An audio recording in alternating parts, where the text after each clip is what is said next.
Hello everyone! In a bit of a twist compared to the recent content on the channel, I thought that it could be a nice change of pace to expand a bit on the wider UFO related lore. While I focus mainly on the nuts and bolts side of the phenomenon, as it is much easier to observe and hopefully measure and quantify it, we are going to brush against the woo side of things today. The starting point for today's video may be the famous 1977 movie Close Encounters of the Third Kind, where extraterrestrials, modeled after the stereotypical Greys, land and establish contact with humanity on Earth. The title of the movie itself refers to the so-called Close Encounters scale, which includes usually 4 but sometimes 5 or even 6 stages. Close Encounters as a scale have been introduced by the famous UFO researcher and Project Blue Book scientist Dr. J. Allen Hynek. Before the Close Encounters proper, Hynek posited 3 other stages, with stage 1 being nocturnal lights observed in the sky, stage 2 being daytime UFO sightings, and stage 3 being a combined radar and visual observation, which is a much more rare phenomenon and involves mainly airports or military facilities. To classify as a Close Encounter proper and as C1 on the scale, a visual sighting of an exotic object must take place at an apparent distance of less than 500 feet or approximately 150 meters away, which enables significant angular extension of the object and details being noticed. CE2 is the next step on the scale, and this already includes physical interaction. These often include interferences with electric or electronic devices, most commonly observed as car engines stalling, radio distortions, electronic devices such as mobile phones behaving erratically, and this includes the inability to take sharp photographs or photographs at all, down to animal reactions, hidden discomfort, symptoms similar to mild irradiation, imprints in the ground, vegetation scorching, and so on. CE3 is a situation in which the observer has full visual contact with living or at least animate entity who is a non-human, that is humanoid, robot, or android beings who are the occupants or pilots of the UFO. In 1990, Jacques Vallée, a disciple and a collaborator of Hynek's, expanded the scale with 2 further stages. According to Vallée, CE4 includes alien abduction and thus direct and physical and/or mental interaction with non-human entities.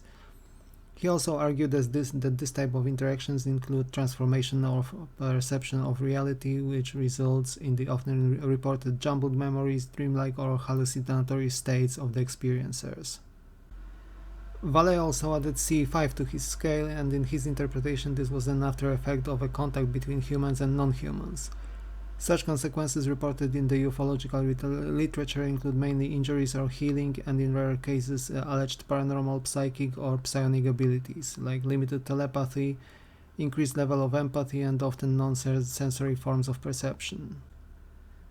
Another definition of CE5 saw the light of day following the one proposed by Vallée. This definition is most commonly known as propagated by Dr. Stephen Greer, famous for his 2001 UFO conference in Washington, D.C., which was one of the first cases of this type and an event which popularized UFOs at the time.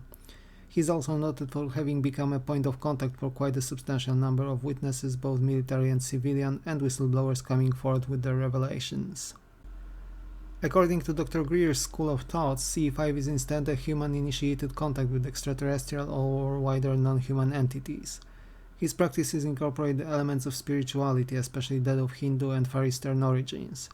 Dr. Greer has developed a special program, also known as the CE5 protocol, the practitioners of which claim to be successful in establishing contact with non-human beings. In the standard version, it is recommended to practice the protocol in a group because of the shared intent to establish contact. The participants are encouraged to try and initiate contact outdoors, preferably as far away from the noise of civilization as possible. They sit down, often in a circle, and begin meditation. The meditation starts with entering a deep relaxed state, one which I understand is similar to practices of Yoga Nidra. Once this is achieved, the person wishing to contact the other reaches outwards with their consciousness, expanding it higher to the Earth's orbit and eventually beyond. According to the non-local theories of consciousness, it should be both possible to reach out indefinitely far away in this way, and to combine it with practices of vectoring or creating a guiding beam similar to the hemisync techniques of the Monroe Institute, and this is followed by the transmission of the intent to contact benevolent non-human entities, especially ones that can and will then manifest to the participants, including thanks for their time and shared love for the reality around us. People vouching for this C5 protocol mention success. You can find many reports of people seeing weird lights in the skies, possibly flying objects matching the standard 5 observable criteria, as well as strange orbs similar to plasma or ball lightning and poltergeist-like activity. In rare cases, the meditating people received what they claim to be telepathic communication from their interlocutors. On the other hand, skeptics of the practice claim that during resorts organized by Dr. Greer, someone once observed a plane dropping flares in the area where the meditation took place, hinting at the hoax behind the entire practice. So, all of this begs the natural question, does C5 actually work? I honestly cannot tell. On the one hand, it does sound quite implausible, but on the other, there are many people who tried this protocol alone and in groups and report a success. There are even rare cases in which a similar idea was used during a live televised event and also seemed to invite strange orbs flying around at the location. My personal thoughts on the matter are that it is an interesting idea and one which should not hurt to try at least. In some ways, it also reminds me of some occult practices, namely of evocation of spirits of various kinds by the magicians who try to establish their own contact with what would effectively be non-human entities. Perhaps they have been on something for millennia, who knows. I admit that curiosity took the better of me and I have tried the C5 meditation myself. I have not stuck to the protocol fully to the letter, that is, I have not tried it outside. I have not seen any craft scenes or strange lives myself, so in that regard I have not achieved any full results. But that said, I did have two extremely vivid dreams. The first one had me in a park during summer where about 15 to 20 small saucer-shaped probes swarmed around me and seemed to scan me with intent. Now and then they stopped, and when they did, I heard telepathic messages inside my head. The other dream involved a part of the night skies where clouds parted and revealed what looked like an almost never-ending stream or an armada of UFOs of all possible shapes flying, not unlike cars driving in their lanes on the motorway.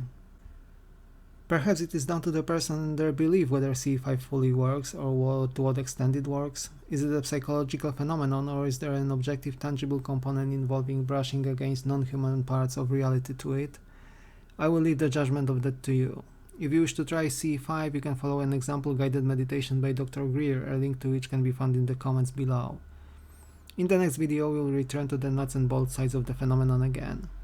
Thank you for watching, like and subscribe if you enjoy the content, and I will see you in another video very soon indeed.